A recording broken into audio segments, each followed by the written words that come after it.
Wow. Napenda kuwakaribisheni tena leo katika show moto, na tunajitosa katika mada ambayo ni muhimu sana siku ya leo, na mara nyingi katika jamii zetu na wengine ni changamoto, lakini leo tunataka kuileta parwanja na kuzungumza ili tuweze kutia moyo. Leo tunazungumzia kuhusu positive mindset ama mawazo chanya.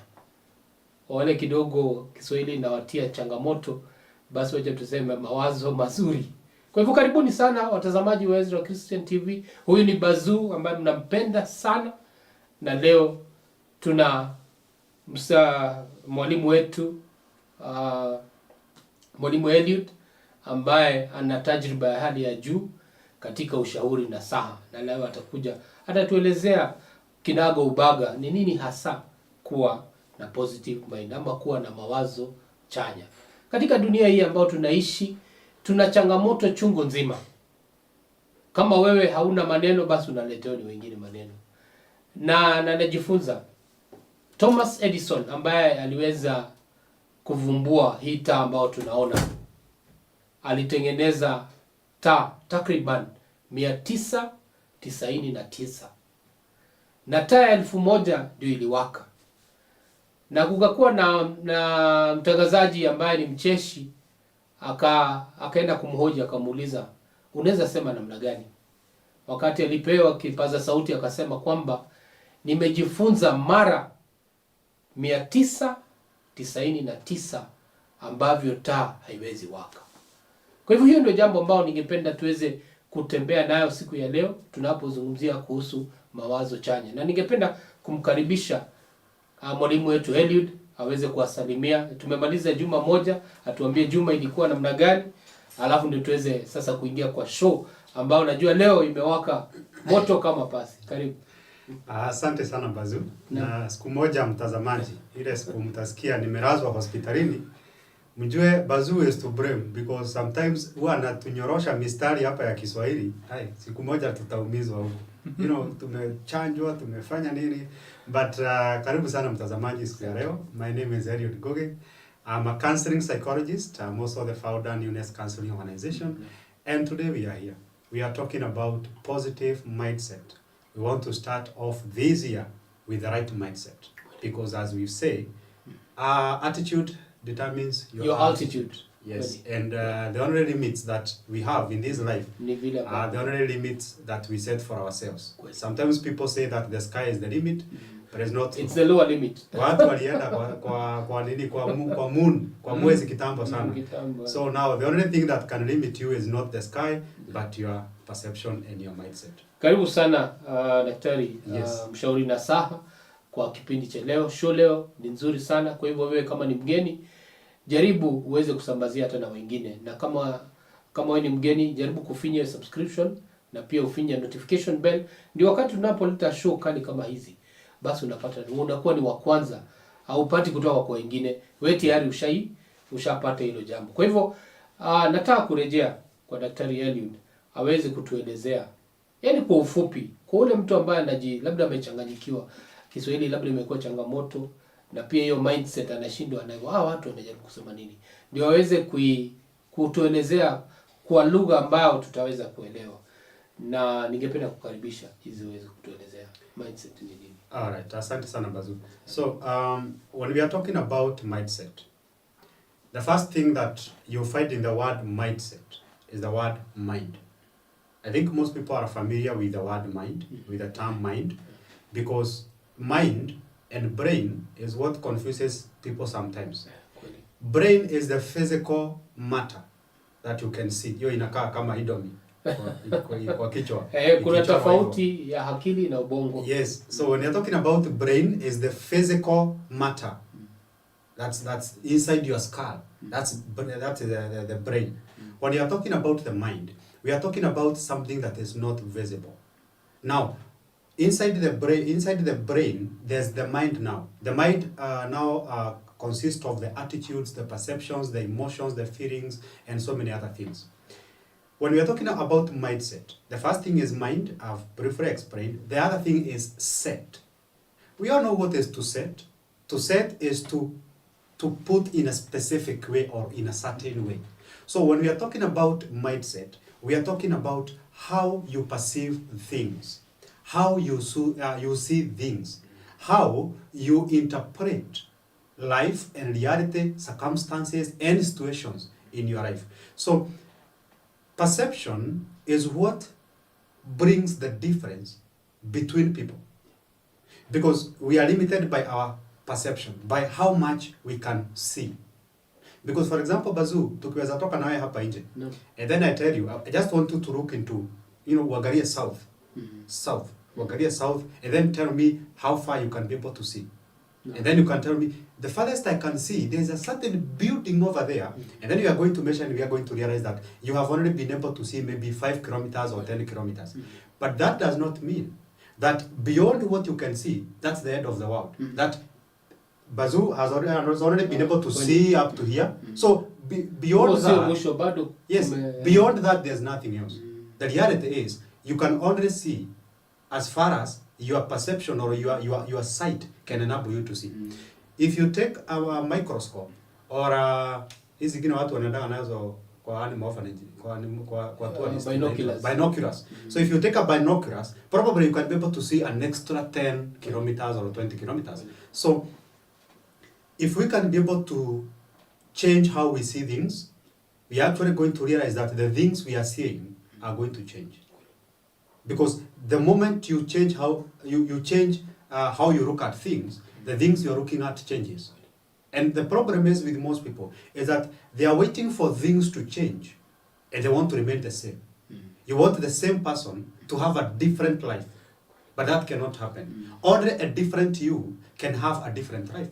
If you are always going to be the same person, you are always going to be in the same position, experiencing the same reality, experiencing the same things. So we are looking at a very, very important aspect of even prosperity.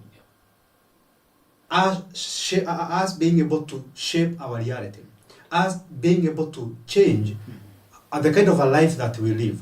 Because the moment you're able to fix your mind in a way that you interpret things in the right way. By right way, I mean every interpretation of an experience is working for you. Because there's one person, for example, who is going to, let me give you a good example as we conclude on the definition part of it. We all went through COVID. We all experienced COVID in 2020. COVID happened to us all. The moment COVID happened and there was lockdown, everybody has to stay indoor. There's a group of people who said, now this is an opportunity for us to get rich. Wakasema tumeambiwa tukae kwa nyumba, hatuna shida sisi. Let's go in the house and then let's think about what we are going to do or we are in the house. And that is where now you find most of the content creators wenye wanajulikana saa hii sana, majority of them waliweza kubobea wakati huo. Exactly, during the COVID-19. There's another group of people who said now sasa tumefugiwa, sasa serikali mnataka tukule aje, mnataka tukule nini, sasa mtaharibu ndoa zetu, mtaharibu biashara zetu, mnataka kutumaliza, serikali ingilia kati. Hawa watu, majority of them they are depressed.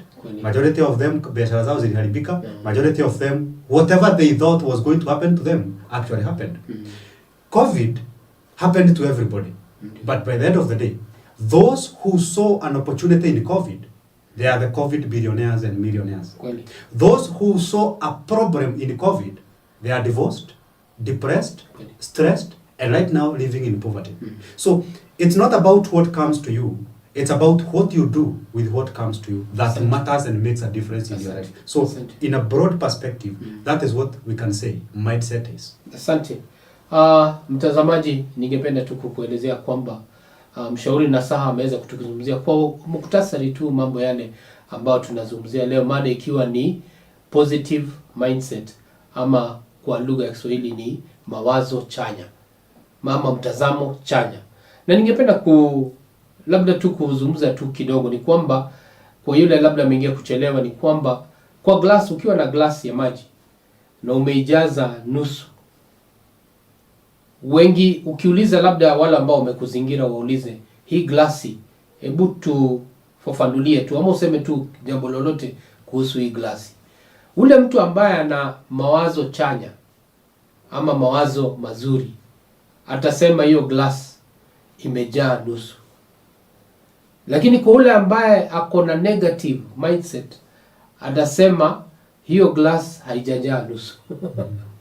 Kwa hivyo kuna huo utofauti. Najaribu kusema nini? Mtu yule ambaye ako na positive mindset atasema it is half full.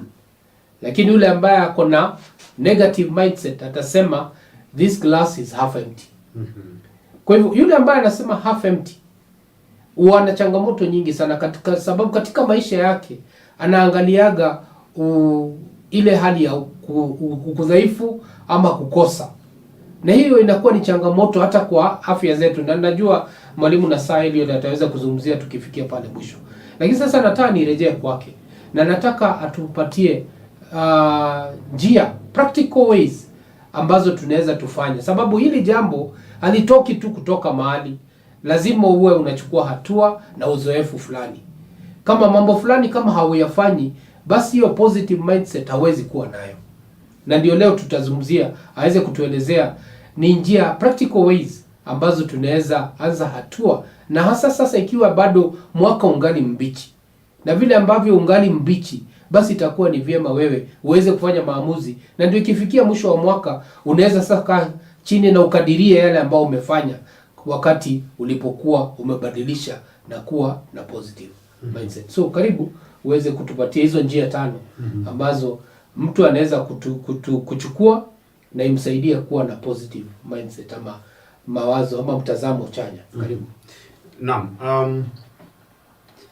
There's level of mindset. There are levels of mindset. And everything grows and matures and advances with time. For example, what you said about the grass.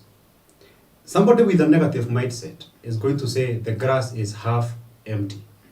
Somebody with a positive mindset is going to say that the grass is half full. Let me shock you with something else. Someone with an advanced level of mindset is actually going to tell you that that grass is actually totally full. Why? Because the grass is half full of water and the remaining half of the grass is full of air. You see? That's that level of mindset. The fourth level of mindset, there's someone who is going to tell you actually there's no grass. Why? Because if you scratch, kuvuja na Kiingereza inapotea, crush, not scratch, crush. If you crush the grass to the tiniest particle, you're actually going to realize that the tiniest particle that you can crush the grass is actually made of nothing. It's actually made of protons and neutrons and air and nothing. So somebody who is at a high level of awareness and mindset, yes, we also there is actually nothing. You see? So when we are talking about mindset is something that you can be able to grow. It's something that you can be able to shape.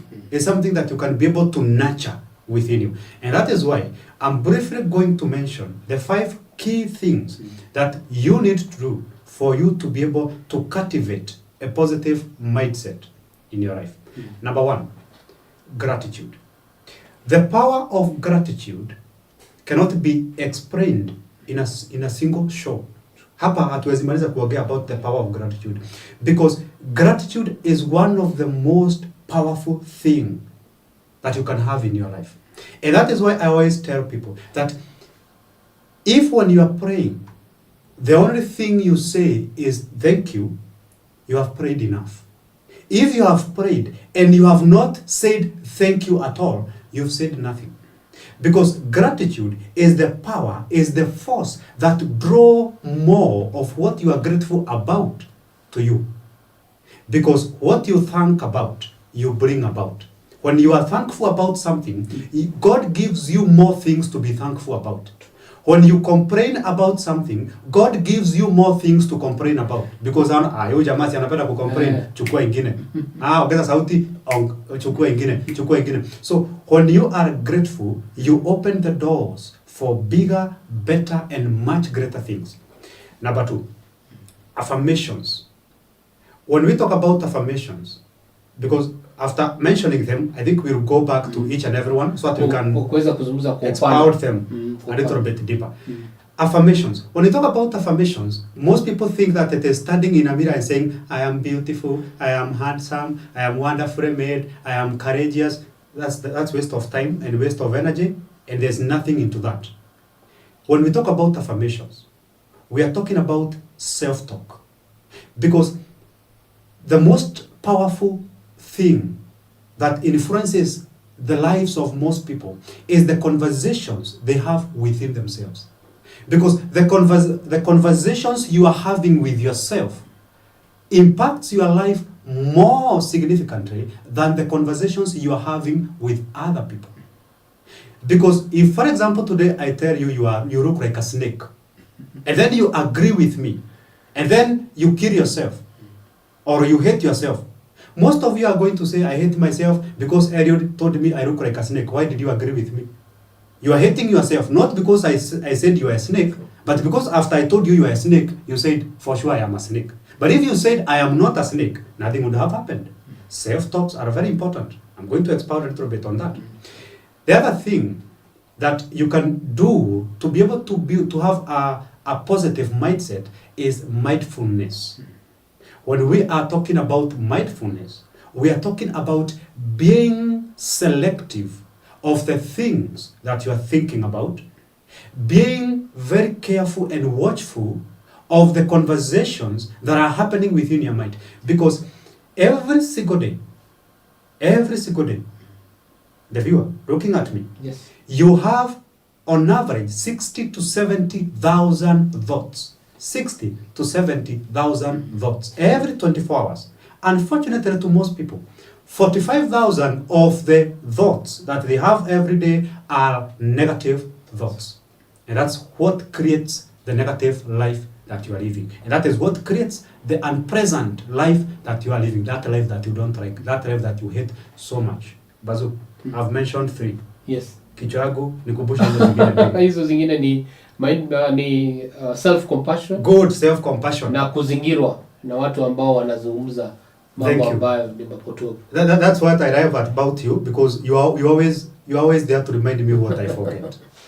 The fourth thing is practicing kindness. Being kind to yourself. There are so many people who are so nice to other people, so caring to other people, so loving to other people, but they do none of those things to themselves.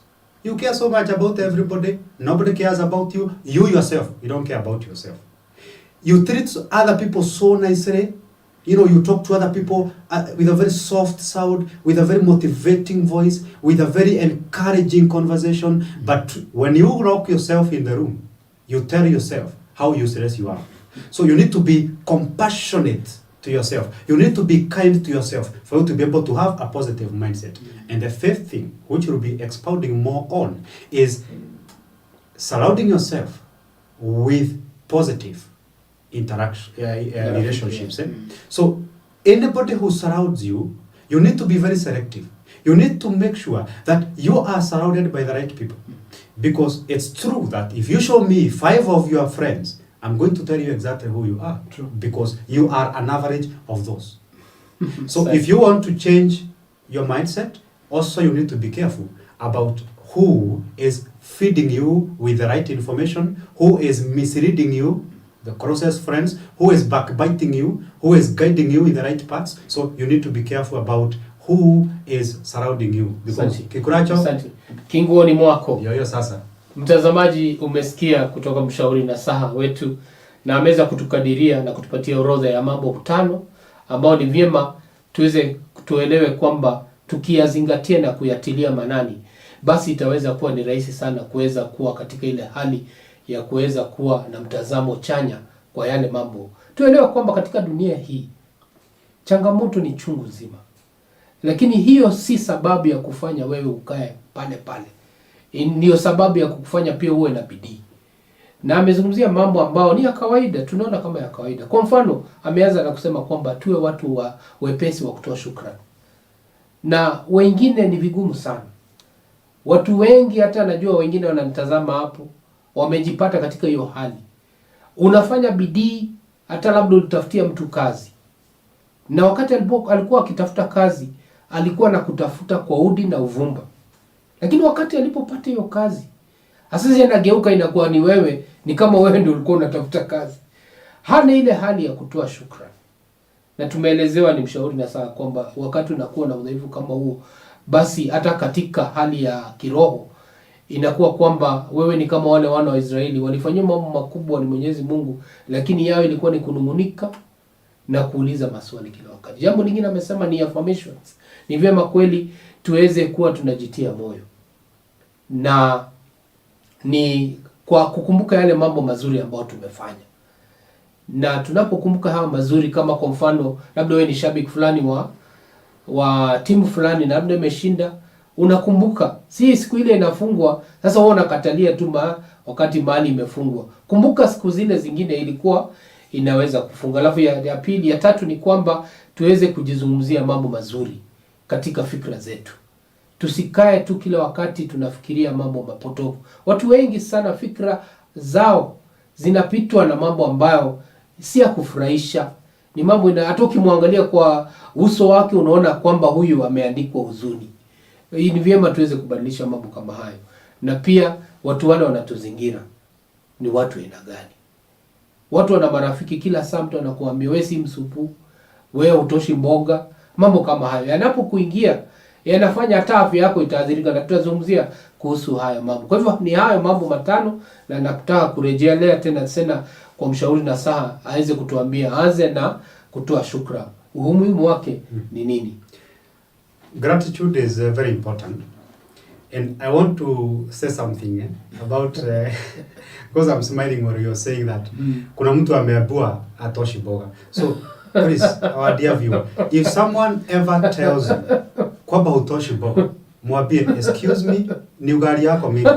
Si ati sitoshi boga, ni ugali yako mingi. Ugali ndio umeleta mingi, sasa kama ungeleta ugali yenye inatoshana na boga zangu, tungekula na tushimbe.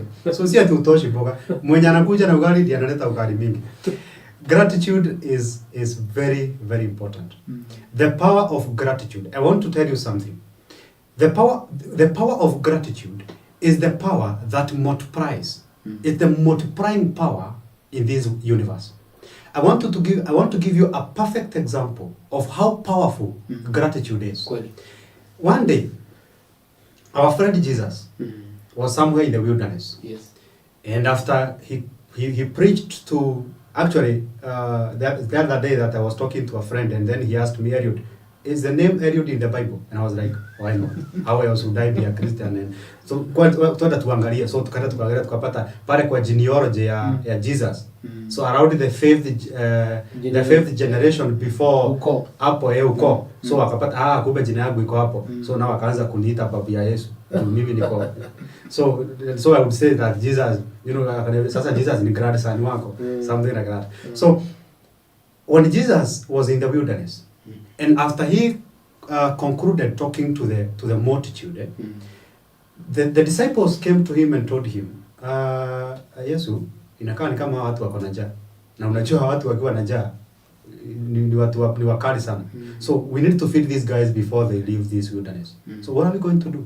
And sasa mnaniuliza mimi, I don't have any food. And then the guys were like, no, there's a boy over there who has 5 breads and 2 fish. Which one was which? Is it 2 breads? Ilikuwa nini? Samaki walikuwa wawili. 2 fish and 5 breads. Ndio mambo unaongea juu ya ugali na mboga itoshi. Inakusumbua kichwa. Bana, ni hivyo, ilikuwa hivyo. Nataka kupatia mfano ni kwamba samaki walikuwa ni wachache. Okay. Mboga ilikuwa ni chache kuliko ugali. So samaki walikuwa ni wachache kuliko, so 2 fish and 5 breads. So and then the disciples are telling Jesus now, there's a boy who has, and then they go bring them. Enda uleta hizo ndizo watu more than 5,000 because Jesus fed 5,000 men. Of course women were more. Walikuwa ni wengi. Most like double. Na sasa plus watoto. Tuseme walikuwa takriban watu 15,000. 15 hapo. So hawa 15 ndio tunapea hizo samaki. Then they were like, mleta tu tuone chenye atafanya. When Jesus took 2 fishes and 5 breads. What did he do? He took them in his hands and gave thanks. He gave thanks. So alichukua akaweka kwa mikono yake, akasema I'm grateful. That's all. After being grateful, the fish and the breads multiplied and they were fed to more than 15,000 people.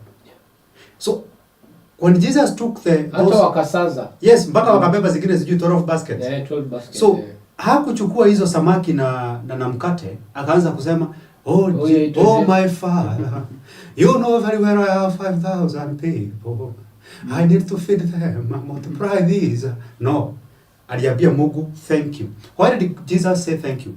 Because he believed that he is thanking God, his Father, for multiplying the fish. So in his mind, in his belief, Liam, this had already been done.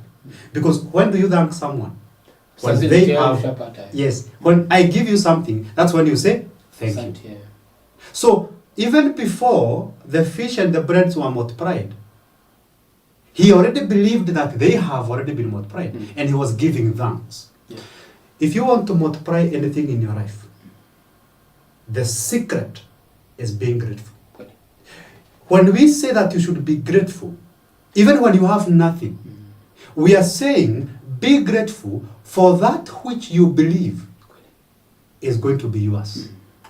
And it is not that which you believe is going to be yours. Hallelujah. It is that which you believe is already yours. Why? The Bible says that if you ask for anything in my name, believing that it has already happened, believing that you have already received, not that you will receive tomorrow, not that you will receive next year or 5 years, believing that you have already received. So the reason why Jesus was saying thank you is because he believed that he have already received enough food to give people. And that is why it happened. So gratitude is the multiplying power in this life. So if you want to multiply anything that you want, if you want a better job, start being grateful for that small one that you have. If you want to have more money in this life, start being grateful for that which you have been given. Because the same Bible says that if you can be trusted for less, then I can trust you for more. That is what happened when a certain guy gave 5 guys the talents. One akaenda akaficha yake kwa mchanga, mwingine akamultiply. And then akawaambia nao, aliye na moja, hata nyang'anywa, ipatiwe aliye na 10. Because huyu kwanza alipewa 5 na aka appreciate. And out of appreciating, be grateful, that multiplied. So if you are not grateful for the little you have, forget about having any more of what you need. Because it is by being grateful that you can be able to multiply things in your life. How does this connect with mindset?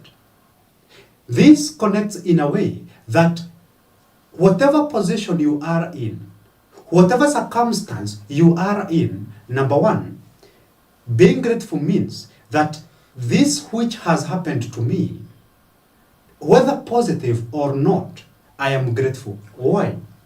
Because I know that as a believer, God cannot let me go through something to kill me. Anything that is happening to me is happening for my benefit. The question I should be asking is not why am I going through this, God? Is why? What do you want me to run from this, God? You know? Because so many people are so good at complaining.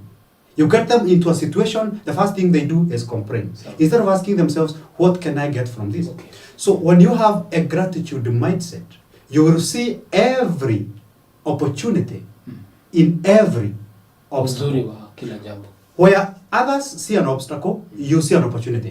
Where others see COVID-19, which is going to ruin their lives and destroy their businesses, you as an individual with a positive mindset, you are seeing an opportunity to grow your career, to become a better person. Asante. So if you can be grateful for what you have, you are going to get what you don't. Asante. Number 2, let's talk about affirmations. Affirmations is what we call self-talks. The inner conversations, the intra conversations, those conversations that you have within yourself. Because the conversations that you have within yourself are the conversations that determines your fate. So many people says, oh, graph yangu imechorwa. Hakuna graph imechorwa. Kwanza biguni hata hakuna makaratasi ya kuchora graph. Hakuna. Makaratasi sisi tunatengeneza huku. So graph ni wewe unachora. Wewe ndio unajichorea. With every conversation that you have within yourself, you either shape your life to the positive direction or to the negative direction. When you are having self-sabotaging talks, telling yourself how useless you are, telling yourself how unworthy you are, telling yourself how undeserving you are, telling yourself how sinful you are, how hated you are, by the end of the day, you will remain as a hated person, as a worthless person, as a good-for-nothing person. Why? Not because in reality you are useless and worthless, but because you convinced yourself that you are. Those intra-conversations, those conversations happening within you, are the most important conversations that shapes your life in whichever direction that you want. Asante. Number 3. Na kabla uendelee, ningependa tu kutilia mkazo kwa wale kidogo wamekuja kuchelewa. Tulianza na kusema kwamba Thomas Edison ambaye alivumbua hii bulb ambayo inatoa mwangaza alitengeneza bulb 999 ambazo hazikuwaka. Lakini wakati alipotengeneza ya 1000, hiyo ndio bulb ambayo iliwaka. Na nataka kumuunga mkono mshauri nasaha Eliud, sababu amesema kwamba wakati tunapokuwa na ile self talk tunajizungumzia sisi, tusije tukasema kwamba I have failed, lakini tuweze kusema kwamba what have I learned kutokana na changamoto hii ambayo nimepitia. Thomas Edison hakufa moyo. Wewe ambaye nakuzungumzia sasa hii, umejaribu mara ngapi? Labda umejaribu mara 2 tu. Wewe unanitazama. Labda umejaribu 3. Wewe unasema Bazuu, hapana mimi nimejaribu 10. Lakini unaweza jitoshanisha na Edison ambaye alijaribu mara 999. Kwa hivyo bado una nafasi murwa ya kuweza kubadilisha hiyo hali. Na ndio mshauri na sana anasema kwamba mambo yana tunajizungumzia katika fikra zetu na hisia zetu tuweze kuyabadilisha. Tuwe tunasema kwamba ni nini nimejifunza. Sababu wakati nilitangulia nilisema kwamba Edison aliambia huyo mtangazaji akamwambia kwamba nimejifunza mara 999 vile ambavyo bulb iwezi waka. Kwa hivyo sasa naweza simama na nifunze watu. Wewe ambao uko hapo unaweza sema unaweza funza watu nini? Na labda umefanya mara 2 tu. Karibu. Enda kwa ya 3. Ya 3 ni mindfulness. Yes, mindfulness. So let's talk about mindfulness. To be mindful means to be aware and in control of what you are thinking. That I am aware I'm thinking something negative. And this negative thing that I'm thinking is going to bring more negative things into my life. So you want to be aware and in control. And being mindful now connects with the kind of conversations you are having in your mind. Because your mind is always talking to you. Your mind is always having a conversation with you. And maybe sometime, not sometime, but what I wanted to say is, maybe at some point, we will need to tell these people exactly who they are. Because what I've said is this, that sometimes your mind is going to tell you things.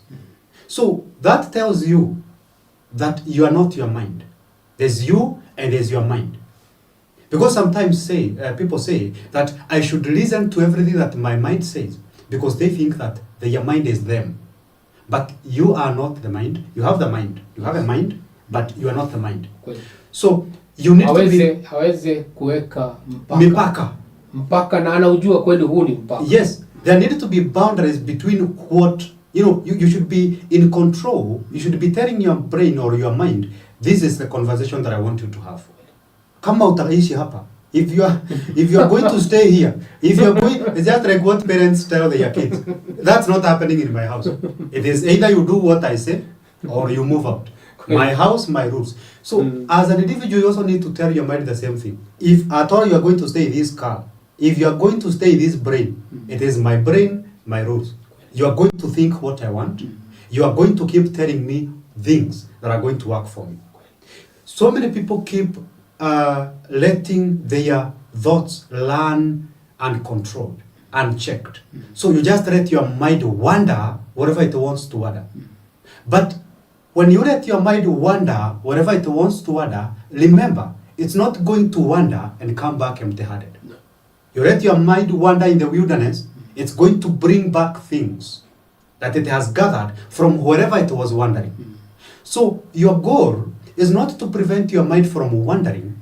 It is to make sure that your mind is wandering in places where it is going to bring things that are going to be of benefit to you.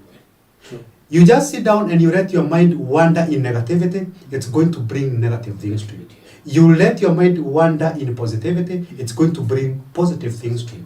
So being mindful is very important because it is being in control of what is happening within your mind, what is happening within your thought. You can listen to your thoughts because you can listen to your thoughts. Bazuu, right now, if I told you to say, I'm happy, just say that in your mind. Don't verbalize. I'm happy. Nina furaha. Yes. If you can say that in your mind without even verbalizing it, bila kutoa hiyo sauti, you say, I'm happy. In your mind. You can hear it. You can hear those words. You know? You have not verbalized them out. Hujatoa hiyo maneno. Lakini kwa mind, umeisema kwa mind na umeisikia. That means that you can listen to your mind. That means that if you are careful enough, if you are present enough, because being grounded in the present moment means that you are observant of what is happening in the immediate environment. The reason why most people are not mindful or find being mindful as a challenge, it's because you like traveling and wandering and living in the past and in the future.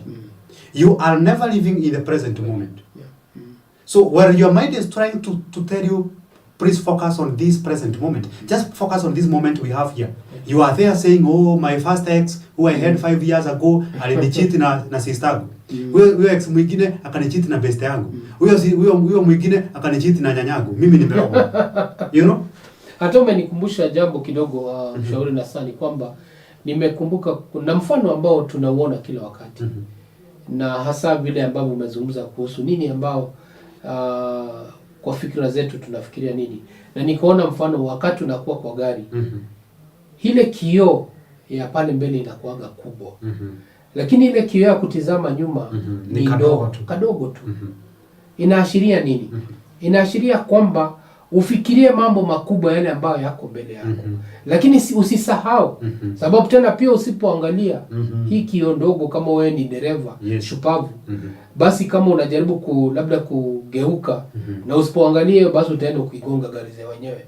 Lakini ni vyema tuweze kuelewa mtazamaji ni kwamba kwa kama huyo dereva anaelewa kwamba mahali anaenda ndio muhimu.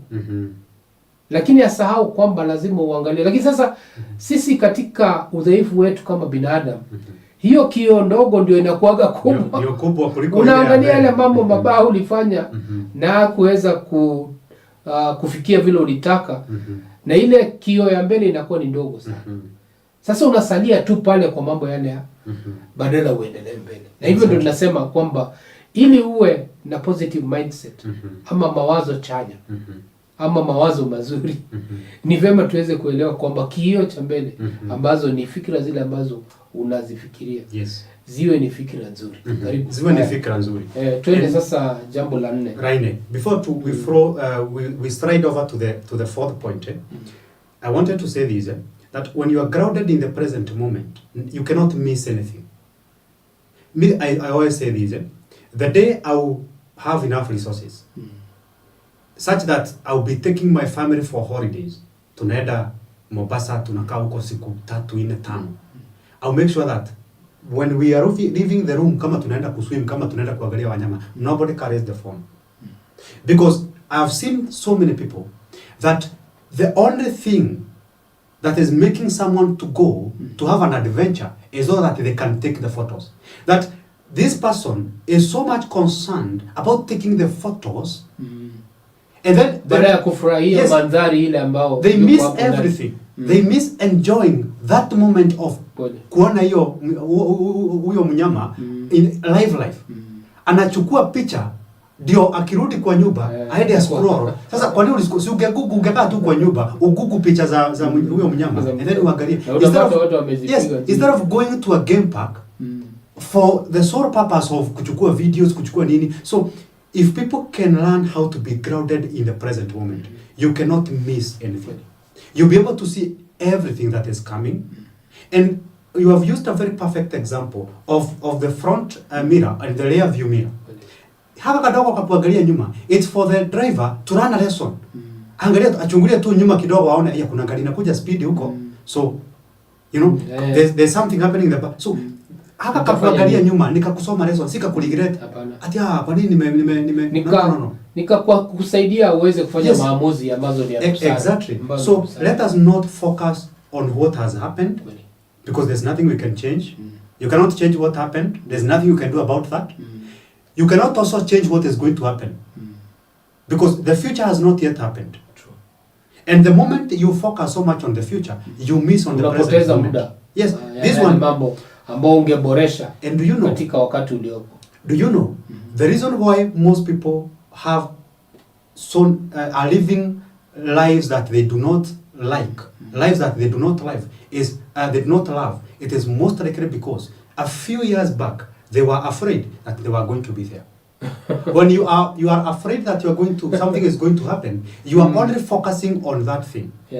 So when today you are afraid, like for example kama ni uko na gari ukitoka hapa tukienda nyumbani, nikwambie Bazuu leo uniambie kwa nini nalifeel leo kama nitakosa accident. By the end of the day most likely you are going to cause an accident. Because the only thing that you are thinking about is accident. So we need to be mindful. Asante. Number 4. Umezungumzia kuhusu mind. Sasa hiyo ya mindfulness. Yes. Sasa inazungumzia sasa self compassion. Sababu mtu kama huyo ambaye anafikiria mambo ya zamani huwa hajifikiri. Yeye anang'ang'ana kufurahisha wengine. Unaona? Anafurahisha wengine. Lakini yeye hajifurahisha. Na mimi nadhania niko na changamoto. Sasa unapata watu wengi nina bidii sana ya kufurahisha wale watu ambao wako karibu na mimi. Mpaka hata wakati mwingine najisahau. Na nadhania leo hii show pia imenigusa. Imenigusa kwa njia ya kwamba nafaa kujikalisha pia niambie mwili pole. Yes, after kuambia mwili pole ukuje session pia. Ukuje kwa ofisi kesho so that we can go deeper into the issue. Nione hii mambo ya kufurahisha watu. Pia inachangia kuona kwamba mambo mengine hayani vizuri. Na labda mtazamaji uko hapo na labda uko katika hiyo hali pia. Ni vyema pia uweze kufanya mawazo ya busara na ubadilisha. Karibu, hebu tuelezee ni nini tunaweza fanya ili tusiwe watu wa kujihurumia. So being compassionate to yourself. Self-compassion is very important. There are so many people who are so good at loving others, taking care of others, but they don't do the same to themselves. One day, I was watching show our producer, naitwa Kim Proper. Akatuambia hivi, I can say it because iko kwa YouTube channel yake. Akasema hivi, I have come to realize that I'm so good at identifying other people's talents, but I rarely reflect on what my talent is. I'm so good at looking at other people and telling them, you are great at this, you can do this. And actually going into the extent of supporting that person to help them to become the best version of themselves. But rarely reflects into the inside to ask himself now, what am I good at? You know? There are people who live like that. This is somebody who is so nice, who is so good at treating others, interacting with others. But when it comes to interacting with themselves, changamoto inaingilia hapo. It's the most self-sabotaging na wengine interaction they have ever had. These are people who are in toxic relationships with themselves. You know, there are people like that. There's somebody who has so many people. This is somebody who has a very healthy relationship with others, but they have a very toxic relationship with themselves. There's somebody who is in a toxic relationship with themselves. I'm the toxin. Mimi ndiye sumu kwa hii relationship niko nayo. Mimi ndiye sumu kwa maisha yangu. It's like a book I was reading. The title of the book is You Are the Mountain That You Are Meant to Climb. You are the obstacle that you are supposed to overcome. That is like to tell you, you are the enemy of yourself. You are your enemy. As I conclude on that, self-compassion, so that we can go to the people who surround you. Kuna methali nilimention. Kikuracho kinguoni mwako. Let me ask you something, Bazuu. Ndio. Sorry. Wacha tutumie our viewer. So, wewe ambaye unatuwatch, no. So wakati umeenda kuoga, umetoa nguo zote. Nini huwa nguoni mwako? Nani mwingine anakuwa nguoni mwako? Ni wewe. Ushaitoa nguo ukapata neighbor yako? Hujawahi. Hujaitoa nguo ukapata your enemy? So, the deeper meaning of kikuracho kinguoni mwako, the question you are supposed to ask yourself, nani ako nguoni mwako? Literally, wachana na nini. Literally ask yourself, nani ako ndani ya nguo zangu? Si ni mimi? So, mimi ndiye kikuracho. Mimi ndiye kikuracho. So, my friend, wewe, yes, wewe ndiye kikuracho. Because it is, as we had mentioned, because of those negative self-talks that you have, those negative self-talks are the ones which are ruining your life. Iyo kujiambia huwezi, kujiambia you are not worthy, kujiambia you are not, you are good for nothing, kujiambia, in our family, we are not built for this. Familia yetu tunakuwa wanyonge, familia yetu hata wazazi wangu, hata brother zangu hawakufika hapa. Those conversations that you are having within yourself, hizo ndizo kikuracho. Na those conversations are happening within you or you watch. Au unakaa tu pale, unachukua whiskey ama Del Monte yenye unapenda, unakaa hapo, unajiangalia ukiruini maisha yako through the conversations that are happening in your mind. So it is very important that you can talk to yourself more positively than you talk to others. You can love yourself more than you love others. That is the gospel that Jesus was teaching. How? Jesus said this, love your neighbor as you love yourself. What Jesus was saying is that there's no way you can love your neighbor if you don't love yourself. If you want to know how to love your neighbor, you're going to have to start with loving yourself. That is why he said that, love your neighbor as you love yourself. If Jesus was not preaching about you first loving yourself, Agesema, love yourself as you love your neighbor.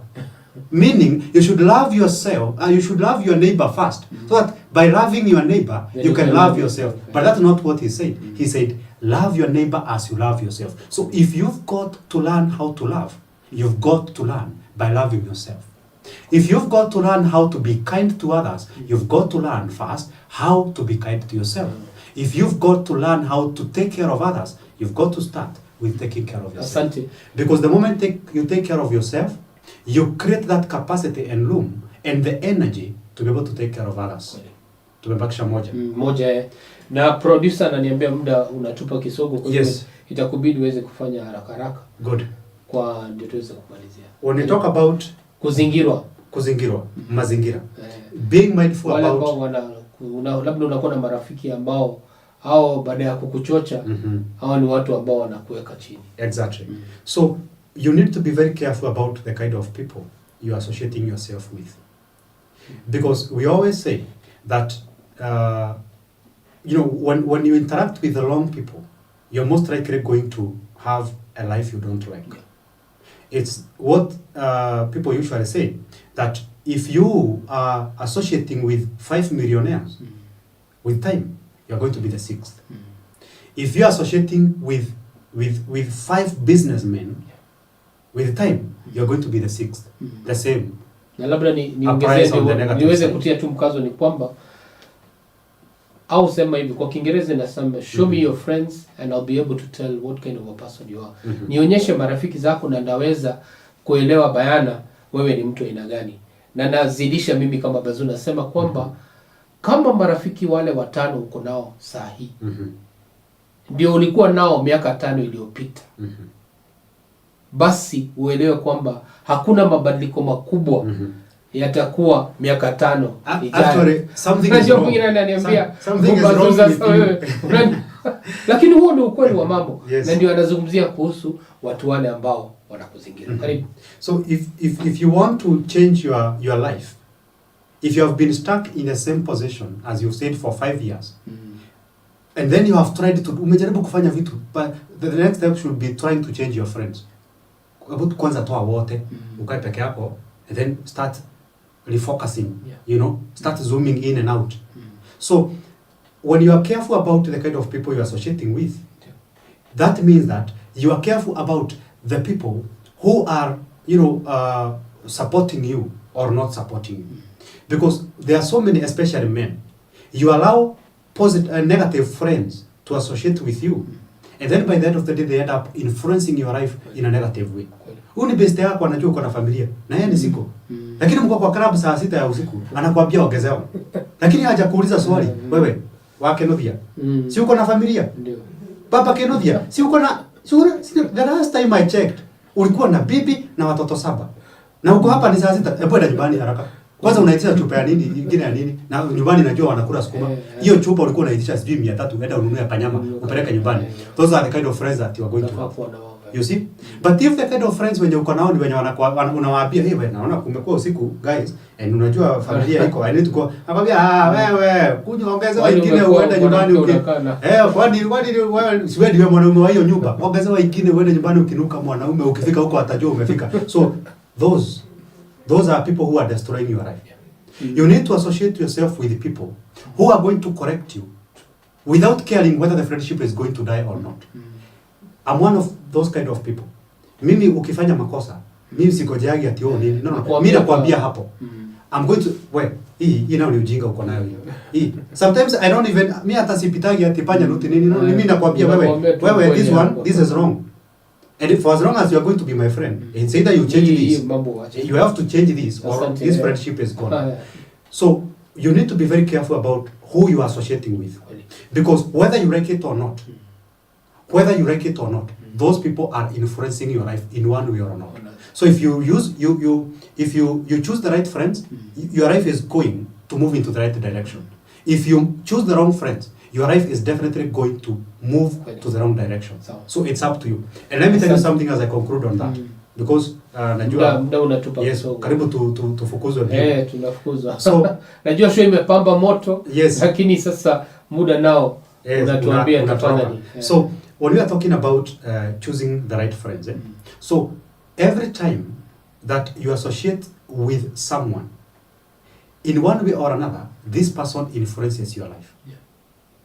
When you allow someone, for example, let's say you are with friends, and then this friend makes a decision for you. Anakuambia Joroge, si tukunywe biri. And then mimi sikunywa pombe. Alafu unajua kesho niko job. Mimi sitaki. And then you are like, bana. Lakini juu hii ni best yangu. Sitaki kubetray ubeste. So let me just do it for the sake of friendship. Cheers for the friendship. Kesho ukifutwa kazi, please don't come to your friend telling them, ni nyinyi mlinifanya nifutwe kazi. So when you allow someone to make choices and decisions for you in your life, don't go blaming them. Because I failed to make a decision. By failing to make the decision, I made the decision of letting you make the decision for me. You see?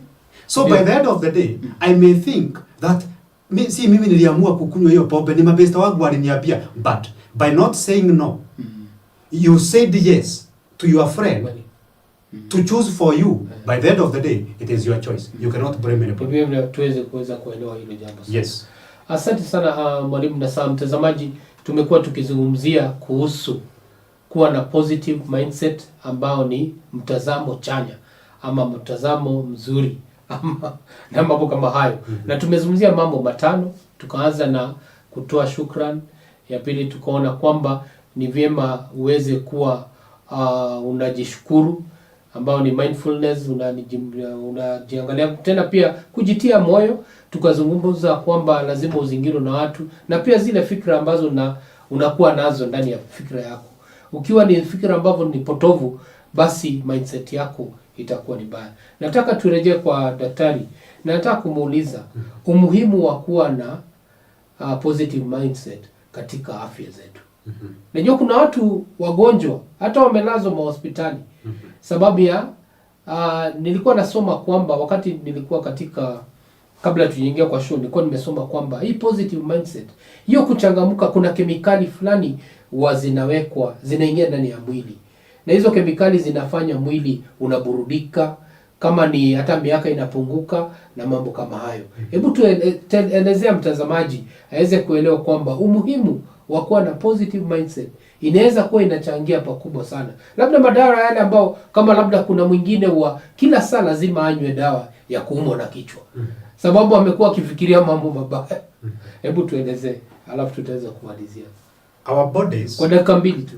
Our bodies. That's why hata sijasema thank you. Thank you Bazuu. Na nimeanza direct. Our bodies are the greatest manufacturers of chemicals. And our body, every emotion is a chemical reaction. Every emotion that you see, when you see somebody smile, just know that there's a nice chemical reaction that has happened that has made that person smile. When we embrace positive mindset and especially gratitude, you activate your brain to release a chemical called dopamine and serotonin in your mind.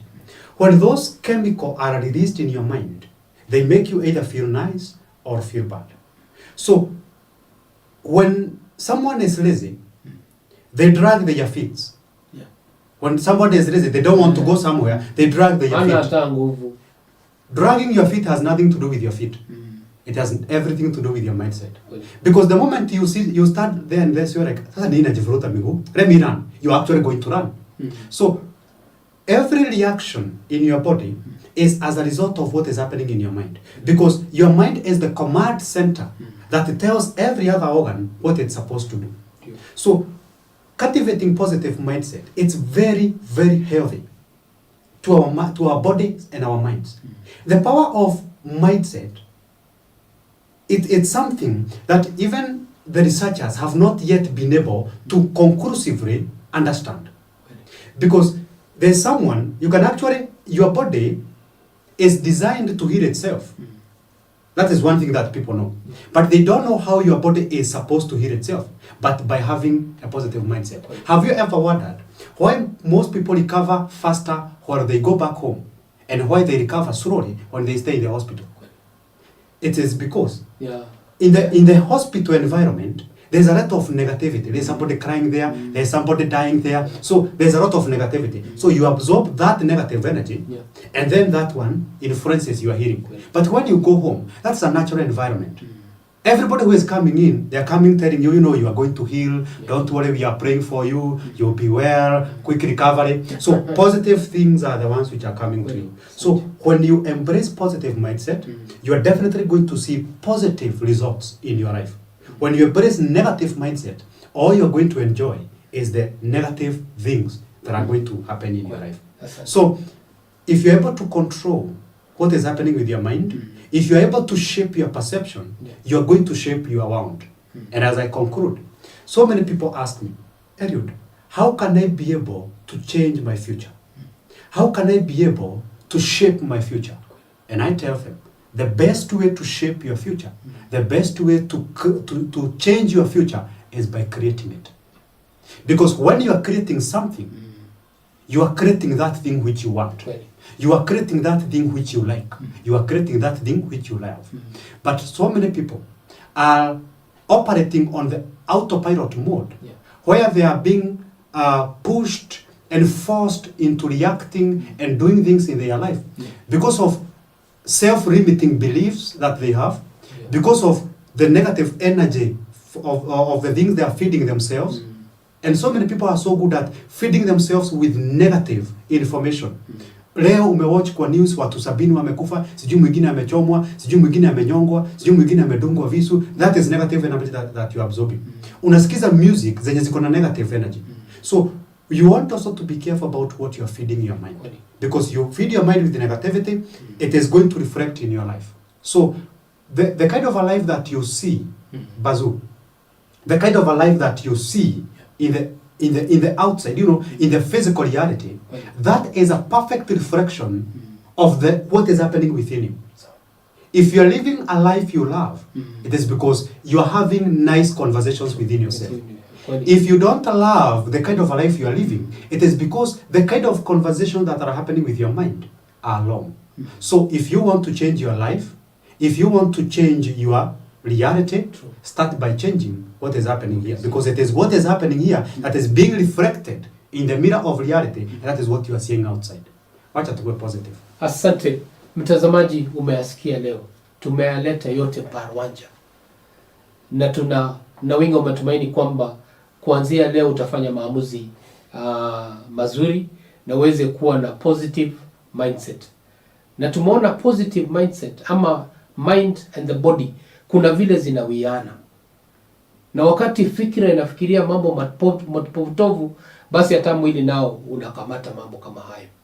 Na ndio mara mingi inaleta magonjwa kama ugonjwa wa pressure, kushtuka kwa moyo, pia hata mahoma, sababu ile kinga ya mwili inapunguka. Sababu kama vile mshauri nasaha alisema kwamba wakati unapofikiria mafikira potovu, kuna kemikali ambayo huwekwa ndani ya mwili, ndani ya damu. Na ikiingia ndani ya damu inaenda inaathiri viungo vyote vya mwili. Na ndio unapata watu wengi labda hata wako kwa hospitali sababu ya kuwa na negative mindset. Kwa hivyo wapendwa, ningependa kuanzia leo tufungue ukurasa mpya na tuweze kuwa na positive mindset. Huu ni Bazuu, the wise man, nikiwa na mshauri nasaha Eliud, na hii ilikuwa ni chumba cha mawaidha. Napenda kushukuru mwelekezi wangu Kim Proper na director wangu Ann na mama yetu ambaye tunampenda Pastor Naomi kwa kuweza kutupatia nafasi ya kuweza kuleta kipindi ama show kama hii moto, ambao na wingi wa matumaini kwamba utakapoisikiza itaweza kubadilisha. Wewe ambao ulikuwa kila saa unanungunika, basi utabadilika, uanze kuwa mtu wa kutoa shukrani. Wale kidogo wameingia kuchelewa, sisi ni watu wa karimu. Ukienda katika mitandao yetu ya kijamii, iwe ni YouTube ama Facebook, utatupata pale. Na pia tunaanza kuingia TikTok, kwa hivyo utapata filamu ndogo ndogo za hii kipindi, na ndio na link utaipata hapo chini. Unaweza rejelea katika Facebook ama YouTube ndio uweze kuona show yote kwa ujumla, na ndio iweze kukubadilisha. Kama kawaida, chumba cha mawaidha ni chumba ambacho kinawaletea mafunzo, ni chumba ambacho kinawaelimisha, ni chumba ambacho kinafunua yale yaliyofichika, na ndio wewe mtazamaji uweze kuinuka kutoka hatua moja hadi hatua nyingine. Hadi wakati mwingine, Ijumaa saa 9, mimi ni wenu Bazuu, nikiwaaga na msemo mgagaa na mpwa hali wali mkavu.